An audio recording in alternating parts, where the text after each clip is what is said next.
దూత media, power of news. చివరిలో జమిలీ ఎలక్షన్స్. నేను రేవంత్ రెడ్డికి చెప్తున్నా, చంద్రబాబు నాయుడుకి చెప్తున్నా, జమిలీ ఎలక్షన్లు వస్తున్నాయి. ఆంధ్రప్రదేశ్ కు అసెంబ్లీకి ఎన్నికలు వస్తున్నాయి.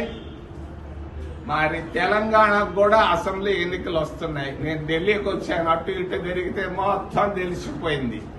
2027 సంవత్సరం జనవరిలో జమిలీ ఎలక్షన్లు దేశంలో పార్లమెంట్ కి అసెంబ్లీకి ఎన్నికలు జరగబోతున్నాయని తెలియజేస్తూ ఈ లోపల డీలిమిటేషన్ కూడా పూర్తి కాబోతుంది. ఇది రాజధాని నగరంలో ఉన్నటువంటి రహస్యమైన పోలవరం. ఇది పోలవరం అనేది పాలిటీషియన్లకు వరంగా తయారైపోయింది. 40 సంవత్సరాల క్రితం నాదెళ్ల భాస్కర్ రావు, అంజయ్య పునాది వేశారు పోలవరానికి. ఇప్పటి వరకు 30,000 కోట్ల రూపాయలు దీనిపైన ఖర్చు పెట్టారు. మరి దీనిపైన కాళేశ్వరంలో లాగానే ఒక కమిషన్ వేయమని చంద్రబాబు నాయుడిని సూటిగా డిమాండ్ చేస్తున్నా. ఒక ముఖ్యమంత్రి పేరు చెప్పను 6,000 కోట్ల రూపాయలు సంపాదించాడు అవినీతిగా.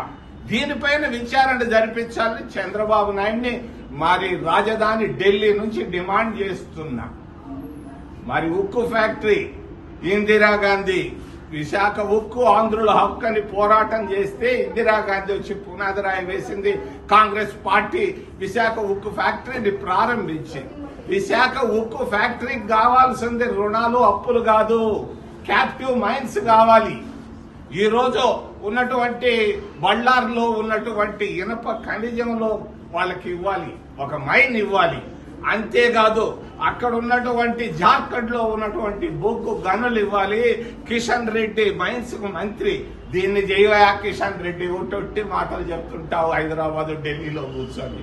రావయ్యా 2 మైన్స్ ఇవ్వయా మరి మా ఉక్కు ఫ్యాక్టరీ కని నేను డిమాండ్ చేస్తూ. హాయ్, నేను మీ ఆర్పి పట్నాయక్. ప్లీజ్ సబ్స్క్రైబ్ టు దూత media. For more updates please subscribe దూత మీడియా.